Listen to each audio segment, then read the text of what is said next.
The different tools you might use when in a secretarial, receptionist, assistant type position would obviously be your general stapler, tape, hole punch, paper cutter.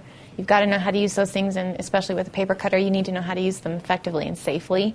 Also, obviously, we would use a fax machine, a copier, printers. I think we have about 4 different printers in this office that I use on a daily basis. I also use, obviously, a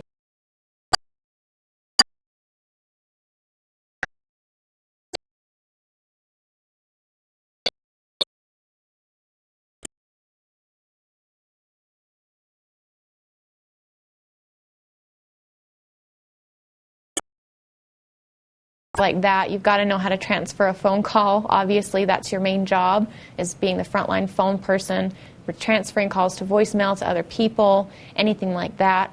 And also, you got to know how to use a computer. If you don't know how to use a computer, you're in trouble, because I will tell you 100% of receptionist and secretarial positions require PC knowledge.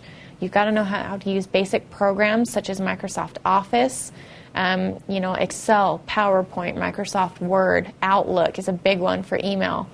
You've also got to know oftentimes how to use Corel.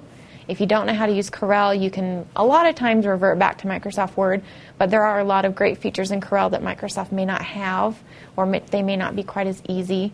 I use Corel a lot here. You also have to use a lot of company-specific programs here. We have a lot of different reporting tools, especially programs based out of Microsoft Access. We create a lot of reporting out of there, a lot of databases that you've got to learn how to use. A lot of those types of programs you'll just learn how to use while you're actually on the job. You won't necessarily have to worry about learning those beforehand. Those are typically things that they'll teach you once you get into the position.